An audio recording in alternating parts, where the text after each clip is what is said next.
اسلام میں مرد اور عورت کی ایک دوسرے پر فضیلت۔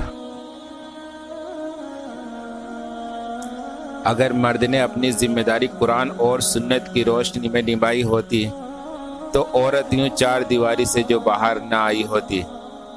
اللہ تعالیٰ فرماتا ہے، مرد عورتوں پر قوام، معاملوں کے ذمہ دار ہے۔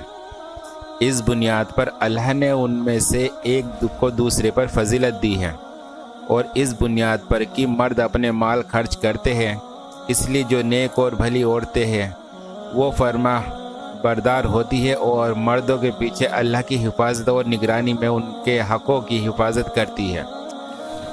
اور جن عورتوں سے تمہیں شرکشی کا ڈر ہو انہیں سمجھاؤ، اپنے بستر سے الگ کر لو، اور نہ مانے تو مارو، پھر اگر وہ تمہاری بات ماننے لگے تو بلا وجہ ان پر ہاتھ چلانے کے بہانے تلاش نہ کرو۔ یقین رکھو کہ اوپر اللہ موجود ہے جو بڑا اور بالاتر ہے۔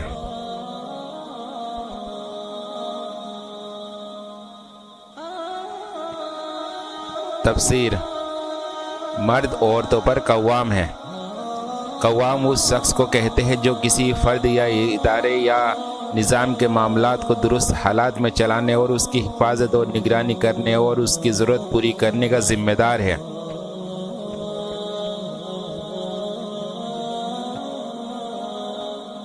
اللہ نے ان میں سے ایک دوسرے کو فضیلت دی ہے۔ یہاں فضیلت کا مطلب صرف کرامات اور عزت نہیں ہے، جیسا کہ ایک عام اور خاص آدمی کا اس لفظ کا مطلب لے گا۔ یہاں یہ لفظ اس معنی میں استعمال ہوا ہے کہ اس میں سے ایک صنف یعنی مرد کو کچھ ایسی خصوصیت اور قوتیں عطا کی ہے جو دوسری صنف یعنی عورتوں کو نہیں دی یا اس سے کم دی ہے۔ اس بنیاد پر خاندانی نظام میں مرد ہی قوام ہونے کی اہلیت رکھتا ہے۔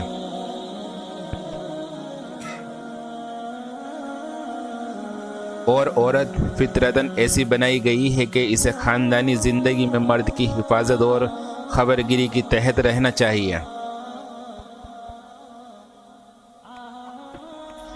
ان کے حقوق کی حفاظت کرتی ہے۔ حدیث میں آیا ہے کہ نبی کریم صلی اللہ علیہ وسلم نے فرمایا، بہترین بیوی وہ ہے کہ جب تم اسے دیکھو تو تمہارا جی خوش ہو جائے، جب تم اسے کسی بات کا حکم دو تو وہ تمہاری اطاعت کرے، اور جب تم گھر میں نہ ہو تو وہ تمہارے پیچھے تمہارے مال اور اپنے نفس کی حفاظت کرے۔ یہ حدیث اس آیت کو بہترین تقریر بیان کرتی ہے کہ مگر یہاں یہ اچھی طرح سمجھ لینا چاہیے کہ عورت پر اپنے شوہر کی طرف سے اقدام اپنے اللہ کی اطاعت ہے۔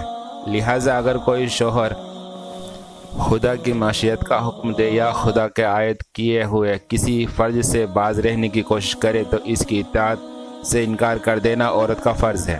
اس عورت میں وہ اس کی بات مانے گی تو گناہگار ہوگی، بخلاف اس کے کہ اگر شوہر اپنی بیوی کو نفل نماز یا نفل روزے ترک کرنے کے لیے کہے تو لازم ہے کہ وہ اس کی اطاعت کرے۔ اس صورت میں اگر وہ نوافل ادا کرے گی تو مقبول نہ ہوگی۔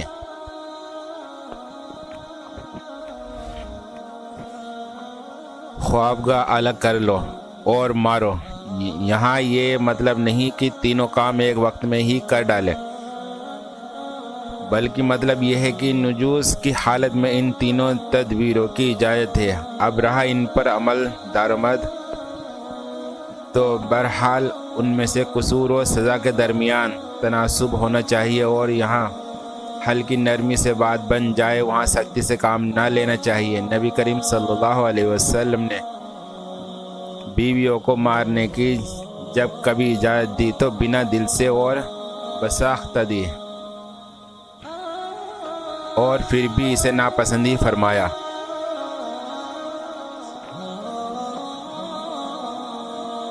مگر کچھ عورتیں ایسی ہوتی ہیں جو پیٹے بغیر درست ہی نہیں ہو سکتی۔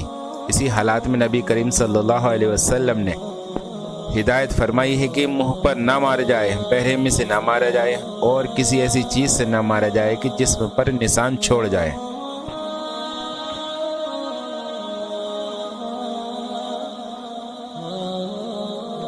اللہ کے کلام میں عمل ہی انسان کا حصہ ہے۔ اللہ ہمیں صحیح راستے پر چلنے کی توفیق عطا فرمائے، آمین۔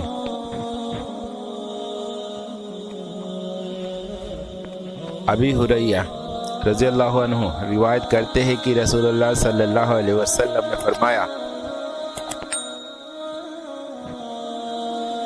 سب سے کامل مومن وہ ہے جس کے اخلاق سب سے بہتر ہو، اور تم میں سب سے بہتر وہ ہے جو اپنی بیوی کے لیے بہتر ہو۔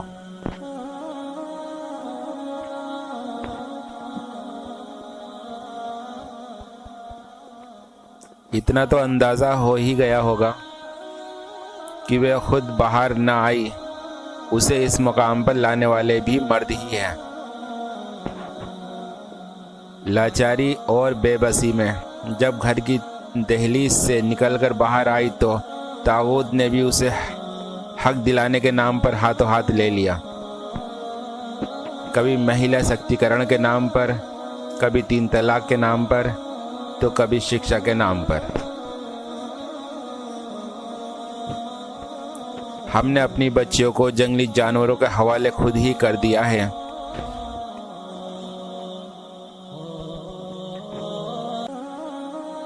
اپنی بچیوں کو دنیاوی تعلیم کے ساتھ دینی تعلیم سے جوڑے، ورنہ حالات اور بھی بد سے بدتر ہوں گے۔